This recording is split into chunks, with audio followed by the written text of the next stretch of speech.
Hitler ने यहूदियों को एक टारगेट बना लिया। इन्होंने शुरू से ही मुसलमानों को टारगेट बनाया हुआ है। ये फसाद वही होता है जहां शासन और प्रशासन चाहता है, वही दंगे होंगे, फसाद होंगे। जहां प्रशासन और शासन नहीं चाहेगा वहां दंगे फसाद हो ही नहीं सकते। आज इस देश में राष्ट्रीय स्वयंसेवक संघ और नरेंद्र मोदी जी की भाजपा ने भारतीय संविधान का पालन न करते हुए तोड़ने का उनका एक मिजाज है। अपूर्वा जी का मैं आभारी हूं जो मुझे आप सभी के बीच में आने का मौका दिया। और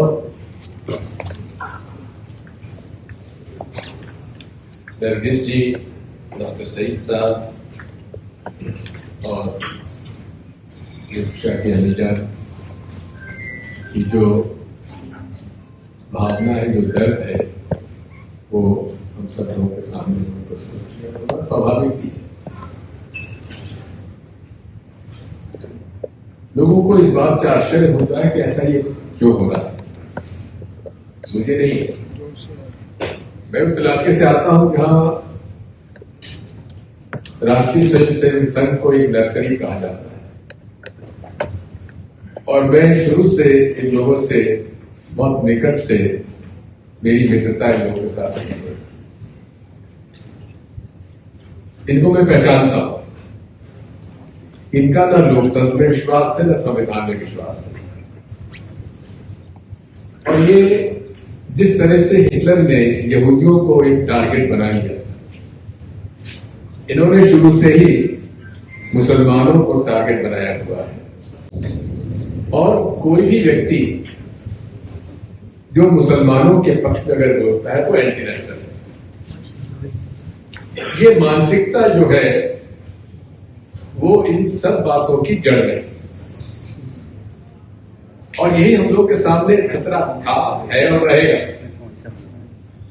जिस प्रकार से इस विचारधारा ने हर स्तर पर इन्फिल्ट्रेशन किया हुआ, हर क्षेत्र में इन्फिल्ट्रेशन किया हुआ है, ये हमारे लोकतंत्र के लिए भी खतरा है, हमारे संविधान के लिए भी खतरा है। इनका मुखौटा जो है वो हर चेहरे पर है। न जाने आप लोग कितनों को मालूम है, ये राष्ट्रीय स्वयंसेवक संघ एक अनरजिस्टर्ड बॉडी, इसका कोई पंजीयन नहीं है, इसकी कोई मेंबरशिप नहीं है, इसका कोई अकाउंट नहीं है। कोई पकड़ा जाता है तो कहा जाता है कि हमारे मेंबर ही नहीं है। जब मेंबरशिप ही नहीं तो मेंबर कहां से? इसी प्रकार से नाथूराम गोडसे जब पकड़े गए तो कहा गया वो तो हमारे मेंबर ही। बात वही है। ये लड़ाई लंबी है, और किस तरह से इन्होंने हर सिस्टम में घुसपैठ किया हुआ है, चाहे इंटेलिजेंस ब्यूरो हो, चाहे यूपीएससी हो, चाहे जुडिशरी हो, चाहे ऑल इंडिया सर्विसेज हो। इन सब बातों पर हमें गंभीरता से विचार विमर्श करने की आवश्यकता है। जो हमारे कॉमरेड ने बात की, दीपांकर जी ने, मैं उससे पूरी तरह सहमत हूं।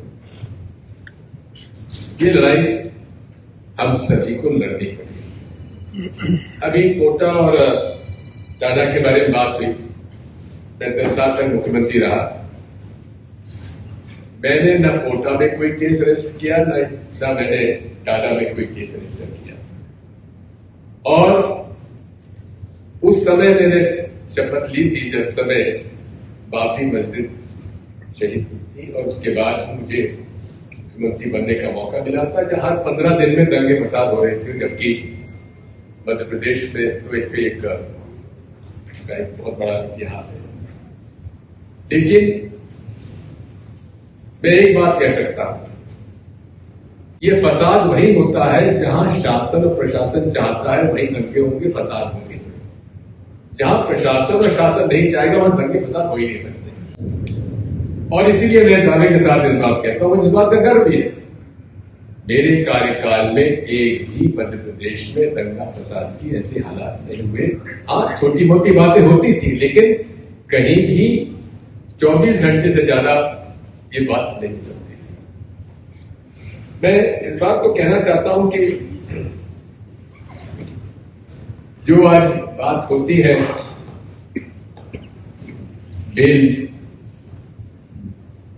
नियम है और जेल अपवाद है,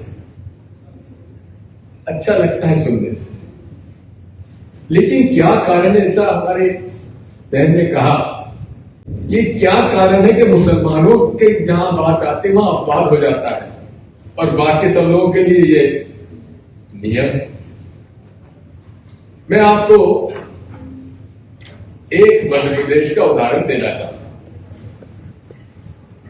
बहुत बड़े बयानबाजी में हमारे प्रधानमंत्री जी आज सहयोग से उनका जन्मदिन भी है, हार्दिक शुभकामनाएं। लेकिन सहयोग है कि उन पर आज हम लोग यहाँ चर्चा करने के लिए प्रधानमंत्री जी ने मौका दिया। इन्होंने standing focus group of terror financing का गठन किया, यानी कि आतंकवादियों के पास पैसा कहां से पहुंच रहा है उसके लिए स्पेशल ग्रुप तैयार किया गया। और इसमें एक प्रकरण आया जहां बजरंग दल के 15 लोग आईएसआई से पैसा लेकर और जहां उनके जो लोग हैं उनको वो फंडिंग कर रहे थे। कौन? बजरंग दल के। और ये कार्यकाल मेरा नहीं था, ये भारतीय जनता पार्टी के कार्यकाल में ही ये लोग पकड़े गए।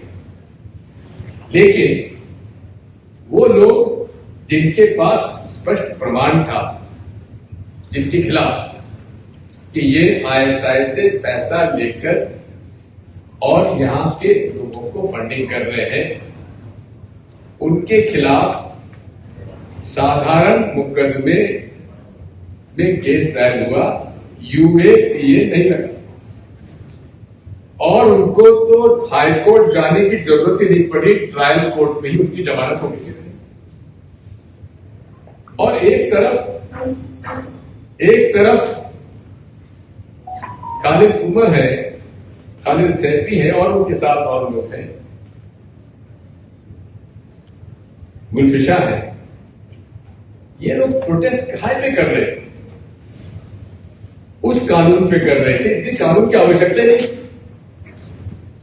अरे किसको आप नागरिकता देना है नहीं देना है ये पूर्व में भी था, लेकिन उनको केवल एक मैसेज देना था।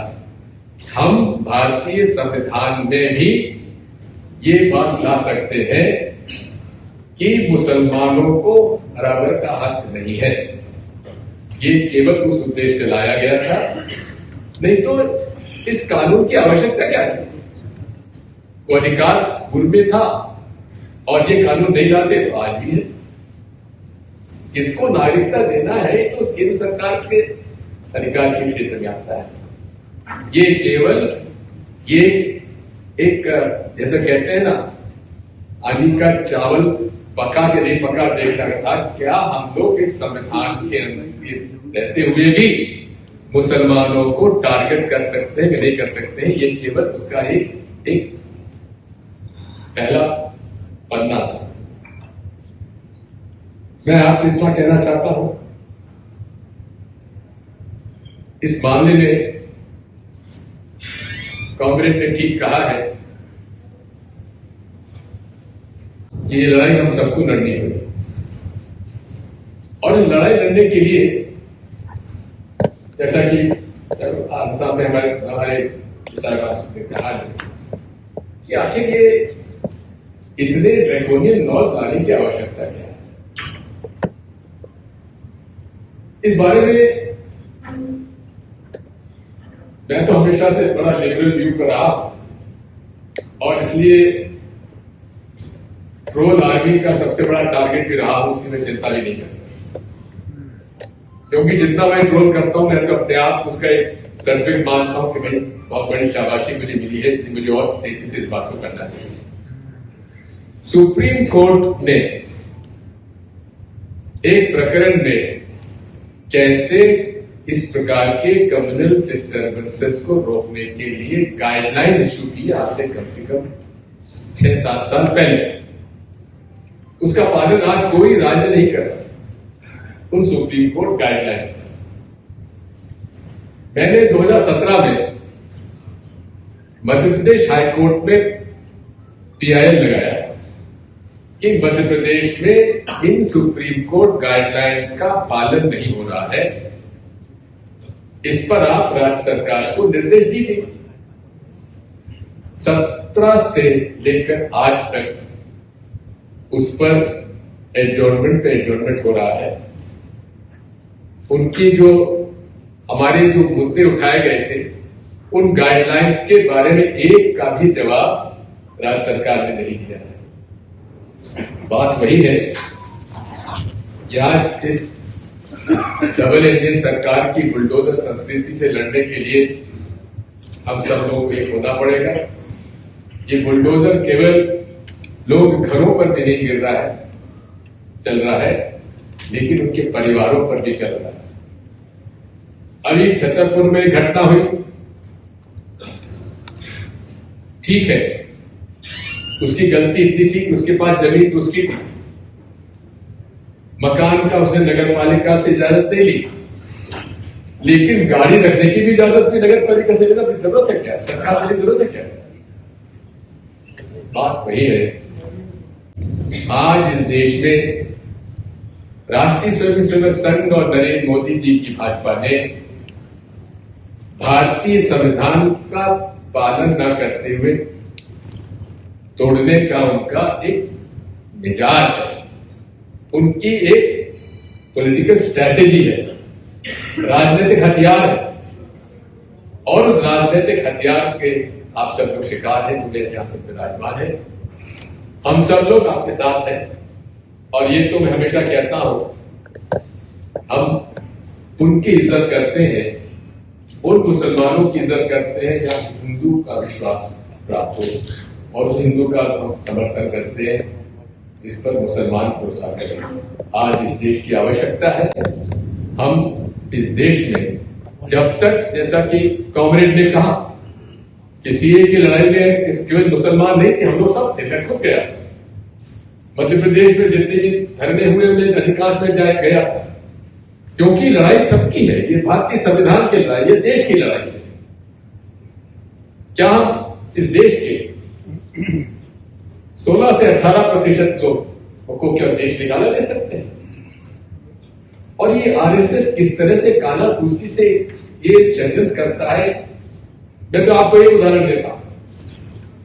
इन्होंने पूरे देश में ये एक अफवाह फैलाई हुई है और आजकल व्हाट्सएप आदि पर तो इनको अफवाह फैलाने का इतना बड़ा हथियार मिल गया, कहा नहीं जा सकता। और उसमें फेसबुक और व्हाट्सएप के जो जहां के कंट्री हेड वगैरह है वो खुद इसमें शामिल है। तो इस बात का होता है कि हिंदुओं पर खतरा है और 2045 तक यदि इसी प्रकार का रहा तो मुसलमान बहुसंख्यक हो जाएंगे और हिंदू अल्पसंख्यक हो जाएंगे। ये बात किसी भी हमारे डेमोक्रेटिक जो साइंटिस्ट है उनसे आप पूछ सकते हैं, ये असंभव है। हमारे इलेक्शन कमीशन के पूर्व कुरैशी साहब ने इस पर किताब लिखी है, बड़ी डिटेल किताब लिखी है।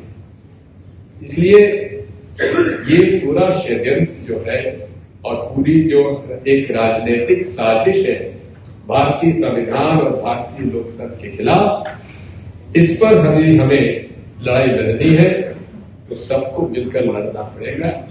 ये एक चुनाव या 2 चुनाव या 3 चुनाव की बात नहीं है, क्योंकि इनकी घुसपैठ जो है इतनी गहरी हो चुकी है, इसको निकालना आसान नहीं होगा।